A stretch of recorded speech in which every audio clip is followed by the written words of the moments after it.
Estamos justamente estudiando el tema acerca de la gracia, ¿no?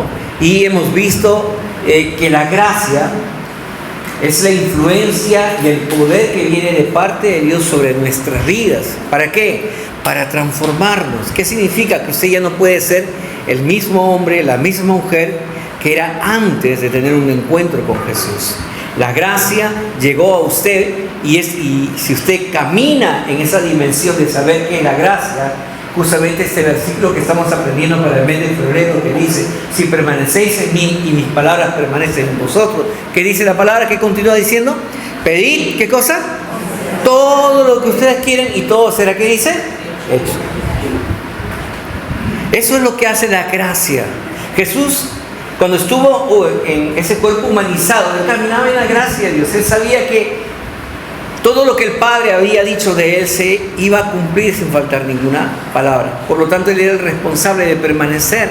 Por eso dice: yo he permanecido en el amor de mi Padre. Y mi Padre me ama y yo amo al Padre.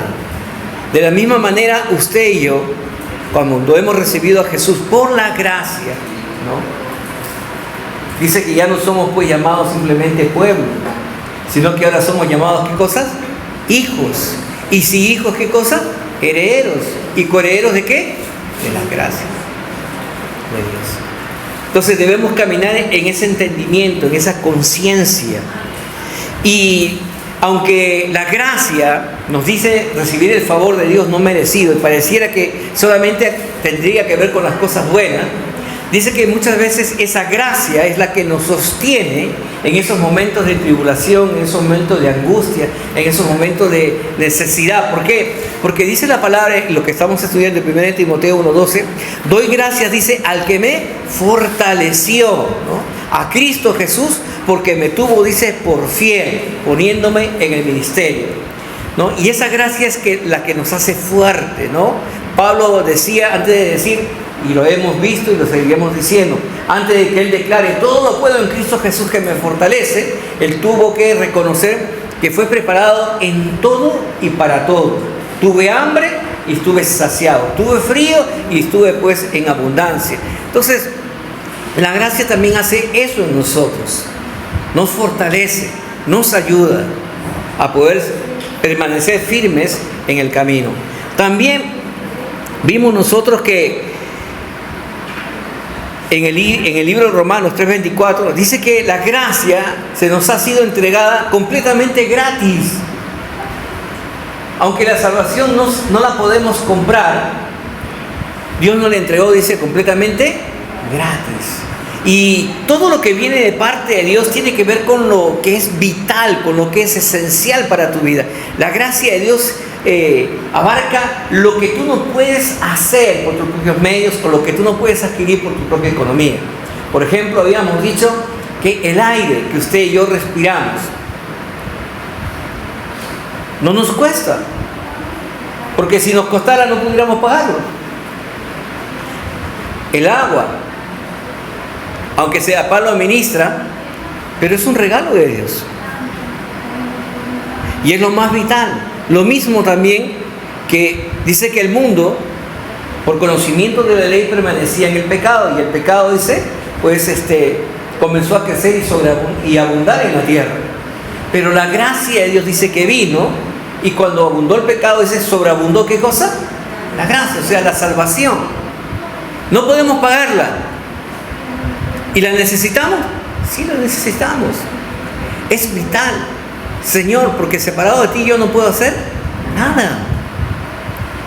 Y Dios nos lo entrega, dice, como un regalo. Por lo tanto, tenemos que valorar ese regalo. Algunas personas, cuando reciben un regalo y no les agrada, ¿qué hacen con el regalo? Lo desechan, lo tienen ahí amontonado, no lo usan. Bueno, así muchas veces ocurre también con algunos cristianos que han recibido de la gracia de Dios, pero no la usan. Ay, Señor, tengo tantos problemas. Solo cuando hay problemas acuden al Señor.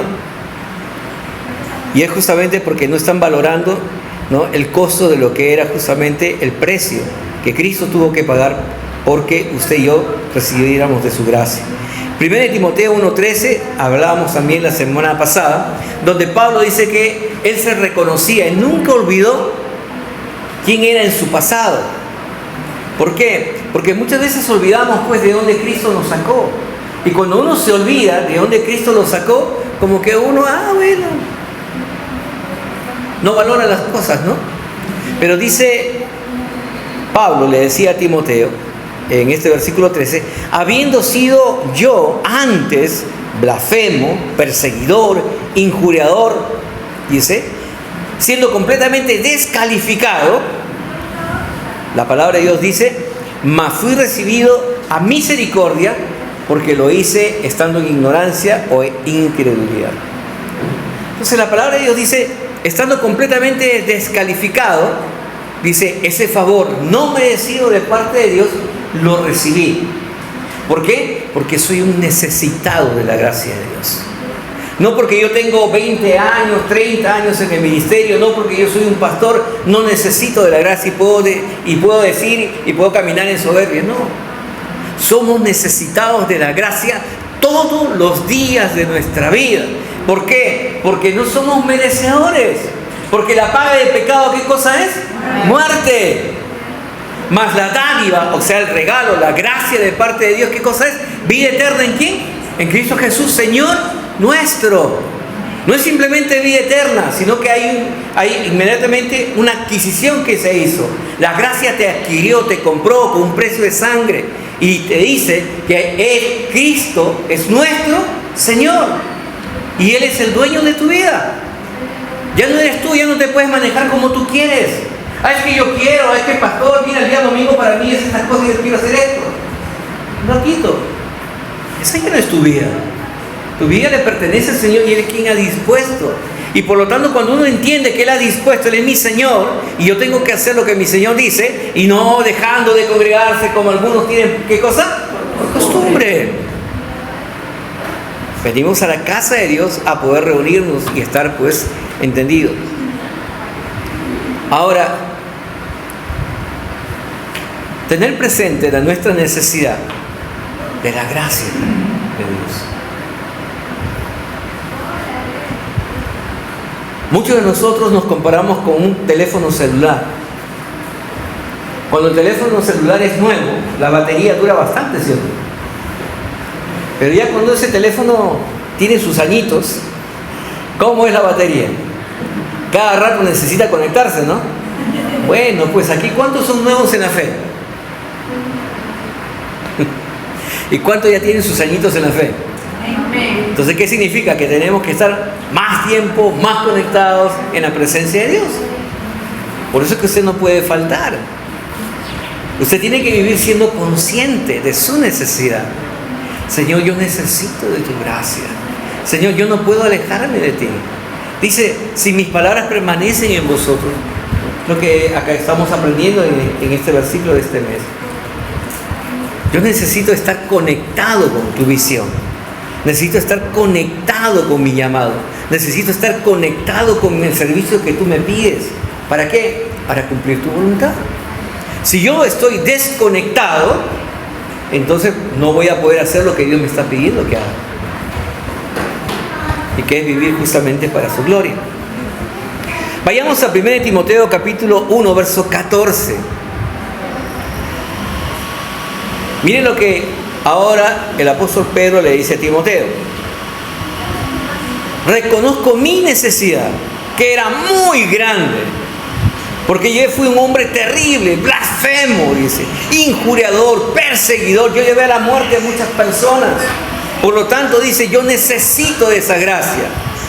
Pero mira lo que dice en el versículo 14. Pero la gracia de nuestro Señor, que dice, fue más abundante con la fe y el amor que es en Cristo Jesús. Entonces dice que la gracia fue más abundante. Habla acerca de la benevolencia de nuestro Señor, quien nos conoce, quien sabe que verdaderamente somos necesitados. Y como no podemos pagarle a Dios, Él nos sigue brindando la oportunidad de poder ser redimidos cada vez que nosotros le decimos, Señor, perdóname. Cuando el Espíritu te redarguye y te confiesa tu pecado, no es para condenarte, es para que te arrepientas. Y el Señor sigue otorgando su perdón, su favor no merecido. Y en medio de ese perdón, sigue añadiendo sus bendiciones. Porque les pregunto, ¿a cuántos de ustedes les ha faltado el pan esta semana? ¿A cuántos de ustedes les ha faltado luz? Si no tienen luz eléctrica, ha tenido la luz del sol. Agua en su casa. Si no lo merecemos. Pero dice, por su gracia. Porque todo es por su gracia. Para que nosotros podamos, pues, cumplir el plan y el propósito que Dios tiene para nuestra vida. Romanos 5:20 dice, por la ley se introdujo el pecado. ¿Para qué? Para que abundase. Mas cuando el pecado abundó, dice, sobreabundó la gracia. Hablamos acerca de que nuestra nación está siendo violenta, que hay brujería, que hay religiosidad, que hay divorcios, que hay leyes contra el matrimonio, contra la familia. Bueno, dice, todo esto es verdad. Pero dice que cuando el pecado crece, ¿qué cosa hace Dios? Hace que sobreabunde, ¿qué cosa? La gracia. Quiere decir que Dios derrama sobre su iglesia una gracia sobrenatural que nos impulsa a nosotros a no estar callados y a ser justamente unos buenos y dignos representantes de Jesús aquí en la tierra. Porque Pablo diría que tu gracia no fue en vano en mí. No es algo que yo recibí y me lo guardé y me atesoré y solamente pensé en mí y en mí. No, dice que Pablo recibió de la gracia y como esa gracia que recibió, dice, inmediatamente comenzó a predicar, a enseñar, a abrir iglesias, a establecer nuevos lugares donde la palabra se predicaba. Por eso él dice, porque la gracia en mí no fue en vano, sino que ha sido de provecho. ¿Qué hay de ti, hermano, hermana? ¿La gracia de Dios está siendo de provecho en tu vida? Porque espero que no sea en vano. La gracia de Dios hace que nuestras vidas sean transformadas para su gloria. ¿Eso qué significa? Que hemos cambiado. Que lo que hacíamos en el pasado, nos esforzamos ahora por no hacerlo. Si antes mentíamos, no mintamos. Si antes engañamos, ya no engañemos. Por lo tanto, dice la palabra de Dios, porque su gracia nos transforma para su gloria. ¿Podemos decir que ya no somos los mismos de antes de recibir a Jesús en nuestra vida? Les quiero contar un secreto. Todo aquel que ha experimentado la gracia de Jesús en su vida, nunca puede ser igual. ¿Y sabes por qué te digo eso? Porque la palabra de Dios dice, por sus frutos, ¿qué cosa? Conoceréis. Si tú estás en la gracia de Dios, tu vida no puede ser igual. Ay, pastor, es que lo que pasa es que yo soy como el león que está retrocediendo para tomar impulsos para saltar. Sigue retrocediendo nomás. Que cuando quieras saltar, vas a irte más atrás. La vida, dice, es para afrontarla, los retos. La gracia nos fortalece. Es imposible que nuestras vidas sigan siendo igual si hemos sido transformados por la gracia de Dios. Si tu vida sigue siendo la misma, entonces preocúpate. Porque ahí entramos a la parte donde dice, Señor, Señor. Y Jesús que dijo, no todo el que me diga Señor, Señor, entrará en el reino de los cielos, sino aquel que hace la voluntad de aquel que me envió. Y eso es lo que hace la gracia. Imitemos a Jesús. Poner en práctica la palabra de Dios. Pablo hace una declaración poderosa, pero la gracia de Dios fue más abundante. Hermanos, no existe pecado que la gracia de Dios no pueda perdonar. Alguien me dice, pero pastor, es un homicida y ha sido un ladrón. Y hoy muchas veces lo escuchas predicando en la calle que allí en la prisión conoció a Cristo y se arrepintió. Y muchos dicen, mi vida fue así, yo hice tal cosa, pero desde que Cristo tocó mi vida fue cambiada. Claro, la gracia no es igual para todos. No todos son delincuentes, no todos son adictos, no todos son violentos, pero todos necesitamos de la gracia de Dios. Y esa gracia produce un gran cambio en nuestra vida.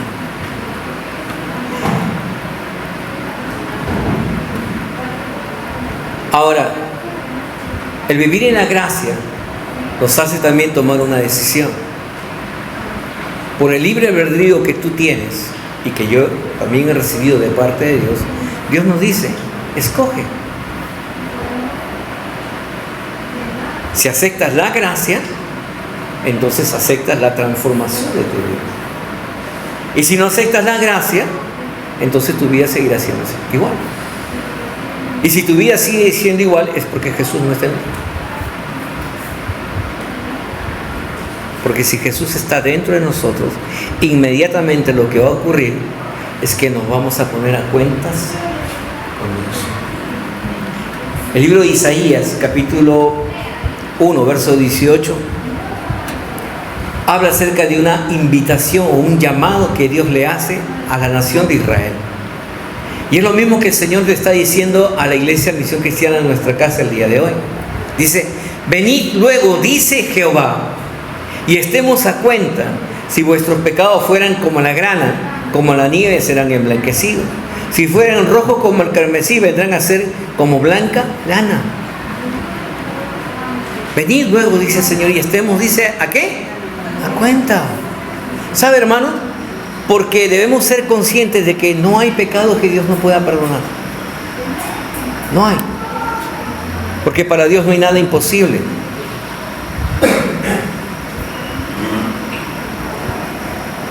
Ahora, Pablo nos dice algo. Cuando uno no es consciente de que vive en la gracia, usted puede decir, yo vivo en el conocimiento de la palabra de Dios. Yo conozco la palabra. ¿Y cuántos saben que Pablo conocía la palabra porque era el discípulo de Gamaliel? Fariseo de fariseos, conocedor y celoso de la palabra, pero era un ignorante de la voluntad de Dios. No es simplemente decir yo conozco la palabra. El diablo también dice yo conozco la palabra, y mejor que muchos creyentes. Pero ¿qué dice? No la obedece, no se sujeta a él, no recibe la gracia de Dios. Y no porque Dios no quiera, sino porque no quiere él someterse a la voluntad de Dios. Entonces, por lo tanto, nosotros que vivimos en la gracia de Dios, tenemos que tener presente que fue Dios quien nos escogió, que fue Dios quien nos predestinó, que fue Dios quien nos llamó, así como somos. Dios no nos escogió porque fuéramos lo mejor. La palabra de Dios dice que lo vil y lo menospreciado de este mundo, ¿qué dice? Escogió Dios. ¿Para qué? Para humillar la sabiduría de este mundo. Así que no tenemos nada de qué jactarnos. Fuimos escogidos de Dios y recibimos de la gracia de Dios para que seamos transformados, y en esa transformación tu vida y mi vida y la vida de toda la congregación pueda servir para traer la honra y la gloria de Dios aquí en la tierra. Queremos que nuestra nación cambie. Queremos que haya prosperidad y justicia y todo lo demás. Entonces representemos bien la gloria de Dios aquí en la tierra. No hay otra forma. Primera de Timoteo 1:15.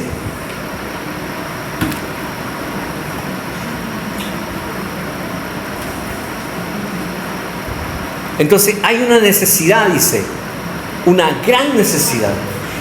Y Pablo le dice a Timoteo, palabra fiel y digna de ser recibida por todos, que Cristo Jesús vino al mundo para salvar a los pecadores, de los cuales dice, yo soy el primero. Pablo le dice a Timoteo, esta palabra es fiel y digna, dice, de ser recibida. En otras palabras, le está diciendo, de que tú vayas y sigas predicando por todo el mundo, para que la gente pueda recibir.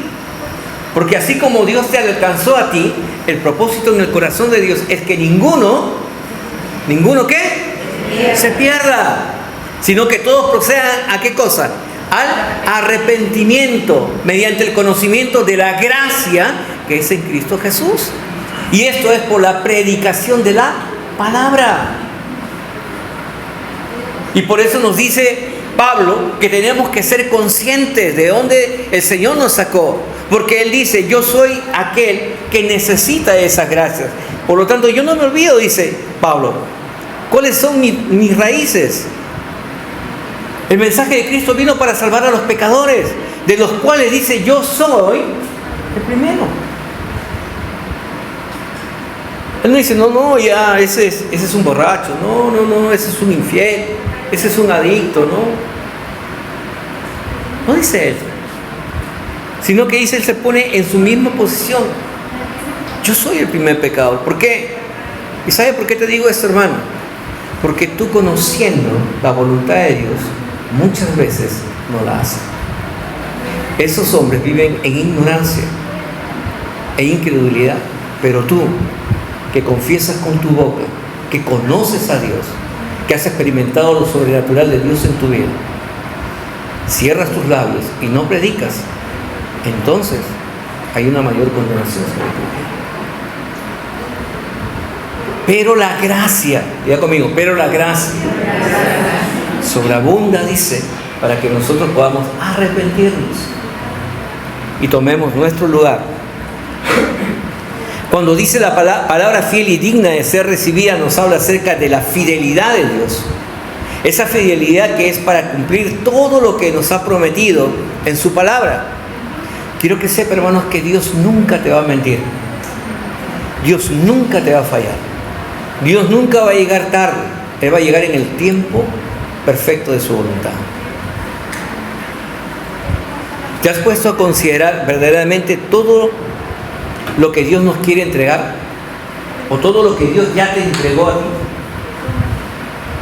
Pastor, quiero que me bendiga con un trabajo. Pastor, quiero que me bendiga para salir de mi deuda. Pastor, quiero que se sane mi matrimonio.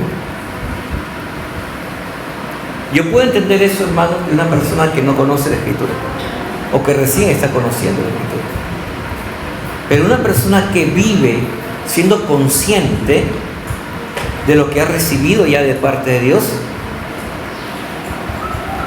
para que me pueda entender, nosotros estamos viviendo en el consciente del hoy,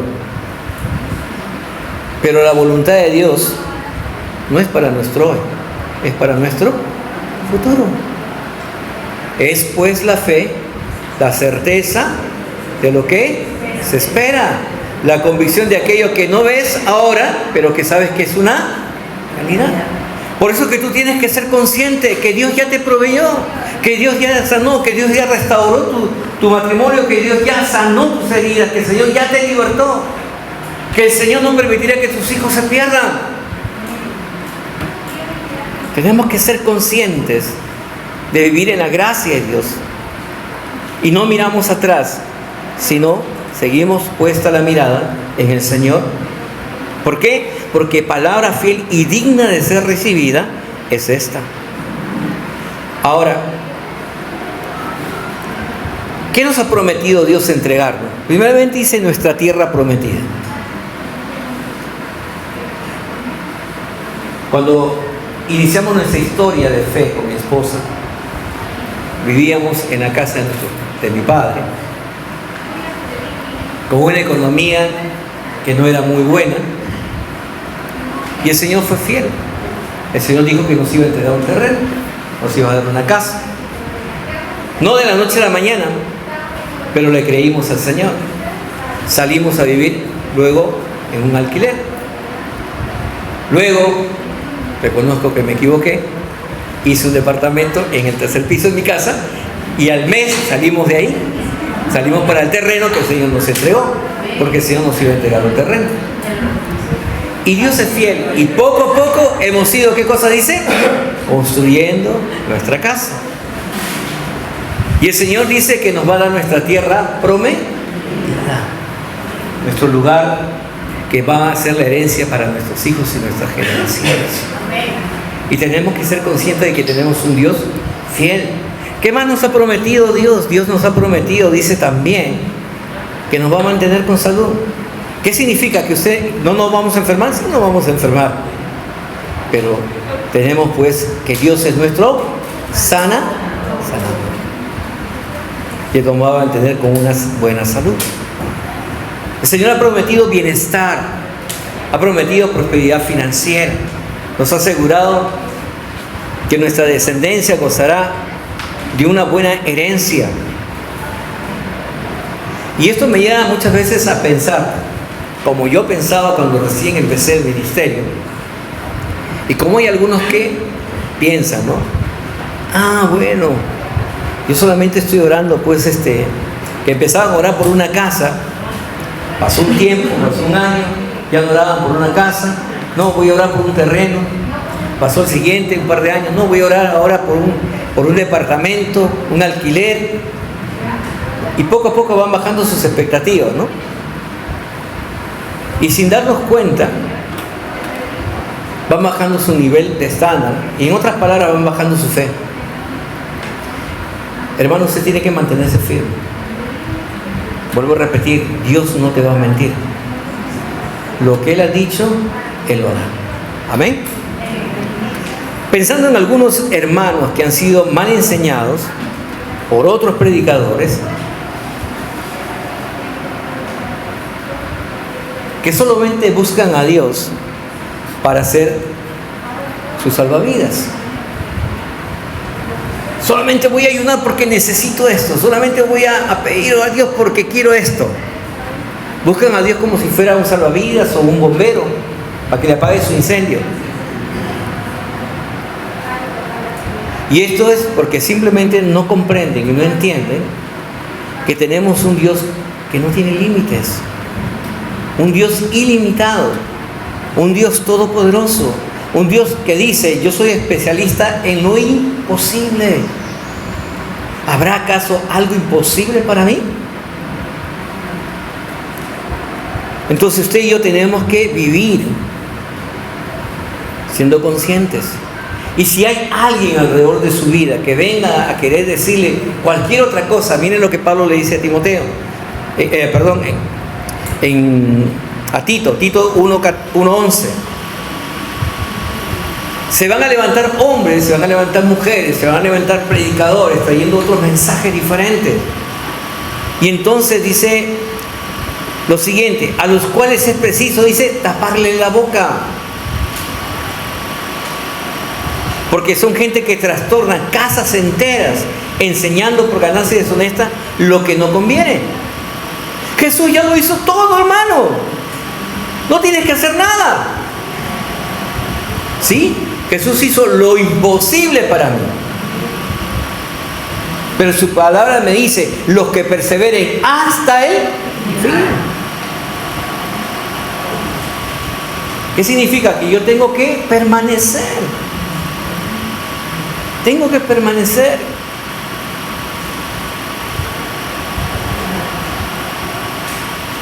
Así como Cristo permaneció en su ministerio, para que tú y yo tengamos el beneficio, tú y yo tenemos que permanecer en nuestro llamado para poder cumplir la voluntad de Dios Padre. Mateo 24:13 dice, mas el que persevere hasta el fin, este será, ¿qué cosa? Salvo. No es suficiente una oración.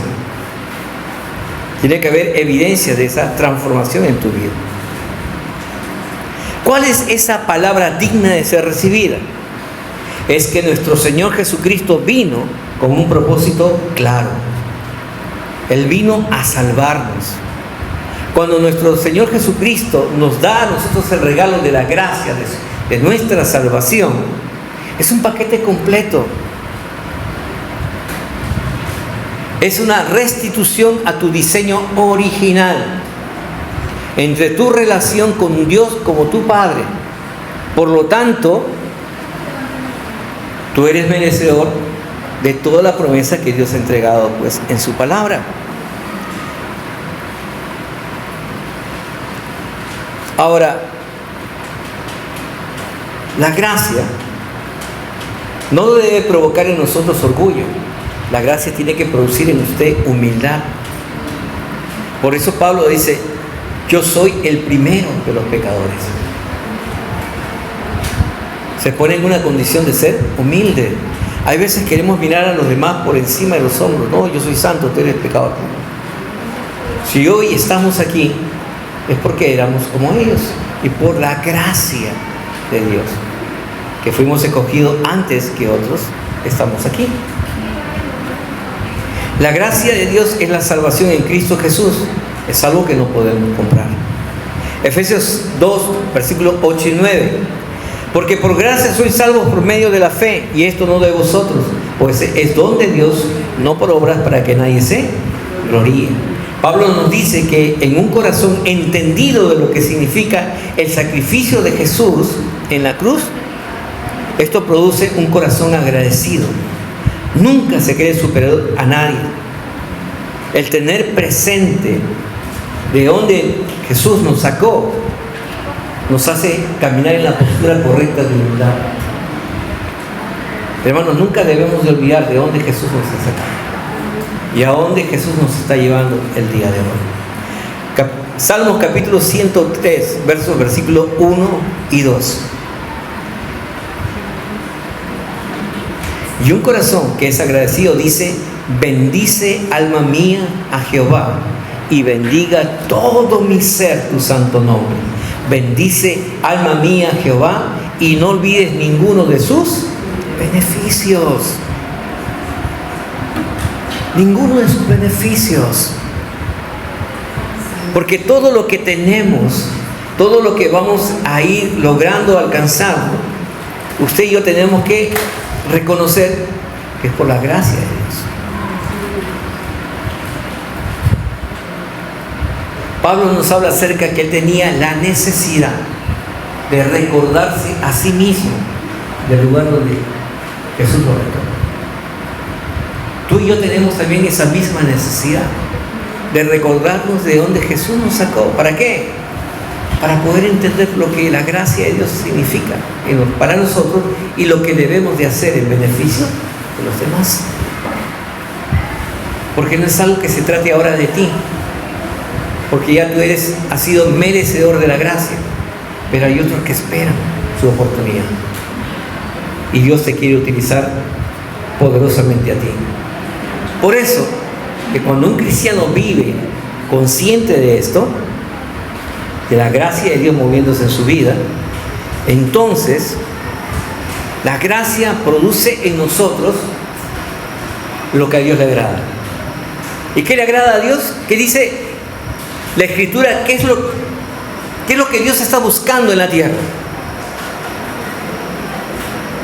¿Qué está buscando Dios? Que todos sean salvos.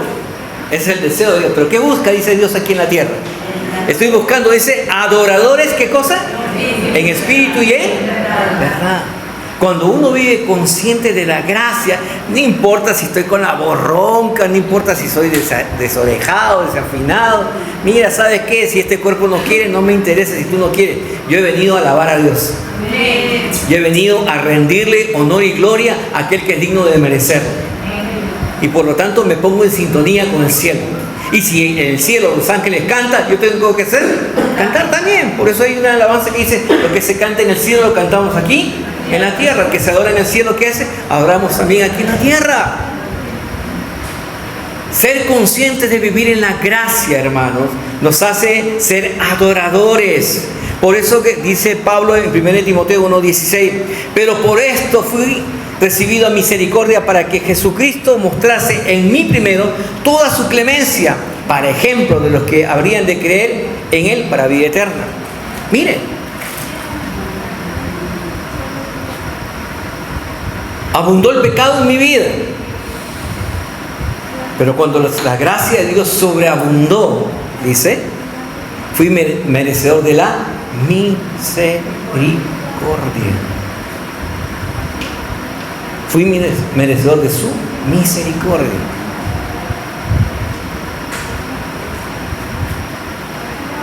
¿Y qué hace la misericordia en mí? Dice Pablo, y creo que también en la vida de cada uno tiene que ser lo mismo. Dice, para que Jesucristo mostrase en mí primero toda su clemencia. O sea, yo recibo el favor de Dios, la misericordia de Dios. Soy consciente, Señor, que caminaba hacia la muerte, hacia una condenación eterna, pero tu gracia, tu misericordia me alcanzó, me rescataste, me tomaste, me pusiste en un lugar, cambiaste mi vestidura, curaste mis heridas, Señor, me sanaste, me prosperaste, me llevaste a un nuevo nivel espiritual. ¿Para qué dice? Para ser ejemplo de los que habían de creer en Él para vida eterna. Si tú hoy estás aquí, es justamente lo que el Señor te está diciendo.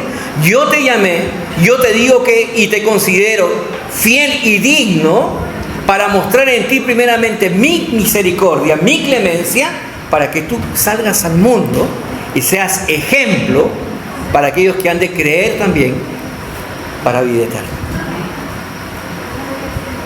Ahora, ¿entiende el peso que eso significa sobre tu vida? Uy, ya no vivo para mí. Como dice el libro, no sé si es el libro de Gálatas, pues si vivimos para el Señor, vivimos. Y si morimos para el Señor, morimos. Sea que vivamos o que muramos, le pertenecemos al Señor. ¿Por qué cree que usted ha recibido el encargo de ser embajador del Dios de los cielos aquí en la tierra? Un embajador es un representante que habla de las virtudes de su reino. Así que no puedes permanecer callado. Si eres entendido de la gracia, tienes que mostrarte a los demás. Porque dice que muchos creerán en Jesús, no tanto por tu palabra, sino por tu ejemplo, por tu testimonio.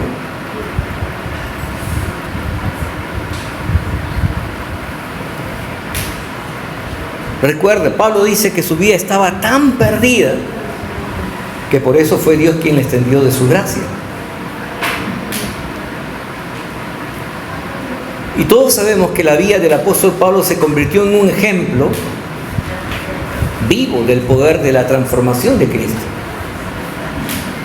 ¿Se acuerdan? Cuando él cayó del caballo en Damasco y le preguntó: Señor, ¿quién eres? Pues Jesucristo, a quien tú persigues. Y cuando él recibió y fue enseñado, su vida fue transformada. ¿Sabe cuál fue la razón por qué Dios escogió a Pablo? No le escogió para que él fuera un gran predicador. No le escogió por eso. No le escogió para ser un gran apóstol. No.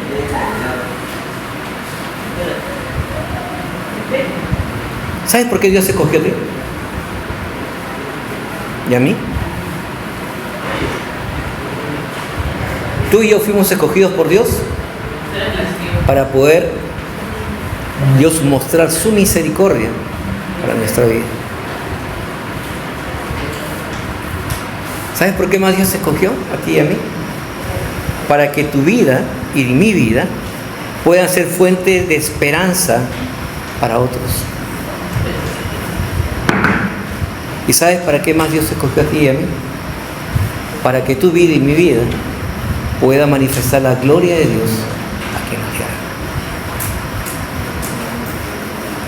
La palabra, toda su clemencia, también nos habla acerca de la grandeza, de todo el poder de Dios, de toda su majestuosidad y sus características inmutables de nuestro Dios y Padre. Hermano, nuestro testimonio es una puerta para que otros puedan creer en Jesús. Si Jesús lo hizo conmigo, ¿qué no hará con la vida de otros? Mi madre siempre decía: yo no sé por qué te puse ángel, si de ángel tú no tienes nada. Pero cuando ella me vio en Cristo, supo que no se equivocó, porque su nombre significa mensajero. ¿Se da cuenta? Y no es porque uno se gloríe, sino porque recibí de la misericordia, porque era un pecador. Y por lo tanto, cuando uno vive siendo consciente de esa misericordia, nuestra vida puede inspirar la vida de los demás.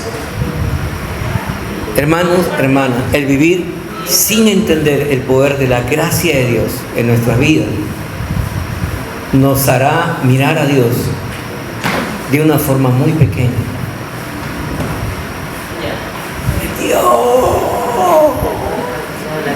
El Dios chiquitito, añorando, dice, querer solamente lograr cosas pequeñas.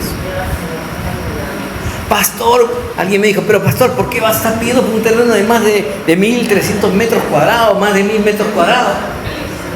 Cuesta mucho. Si ni siquiera hay veces tienes para pagar el alquiler, cuesta mucho. ¿Por qué no pensar en una cosa pequeña? Si me pongo a escucharlo, podría decir que tiene razón, humanamente. Pero la palabra de Dios me dice que Dios me escogió para hacer cosas ¿qué? Grandes. Y Dios te escogió a ti y te llamó a este lugar para hacer ¿qué cosas? ¿Cosas pequeñas o cosas grandes? Cosas grandes. Hermanos, recordando ayer cuando justamente fuimos a un compromiso para bendecir a una jovencita, hablando con el ministro, decíamos, ¿te acuerdas cuando empezamos aquí la obra en Huanchay? Hicimos la primera Navidad de los niños aquí en Huanchay. Lo hicimos para 500 niños. Y éramos una iglesia que recién empezaba. No teníamos ni un año. Pero por la gracia de Dios podemos hacer. Han pasado, vamos a cumplir 10 años. ¿Podemos hacer cosas más grandes? Amén. Yo lo creo. ¿Qué hay de usted? ¿Lo cree? Entonces tiene que estar preparado. Póngase de pie.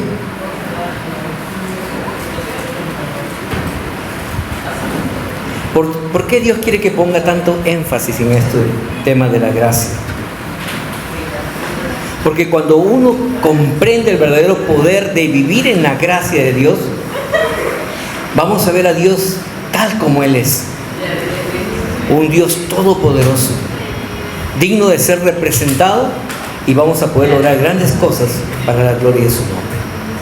¿Estamos dispuestos, iglesia, para poder alcanzar lo que Dios quiere que usted y yo alcancemos en este 2026? Estamos en un tiempo nuevo, empezando un segundo mes de este año. Así que yo creo que a mitad de este año vamos a poder dar testimonio de grandes cosas que Dios está haciendo con nuestra vida. Así que prepárese porque usted está siendo consciente de vivir en la gracia de Dios. Padre, oro en el nombre de Jesús para que tu palabra, Señor Dios, que es fiel y verdadera, Señor, anide en los corazones de cada uno de mis hermanos. Y en tu nombre, Jesús, nos preparamos para hacer esas grandes cosas que tú nos estás pidiendo que hagamos para la extensión de tu reino. En el nombre de Jesús, el pueblo de Dios dice, amén.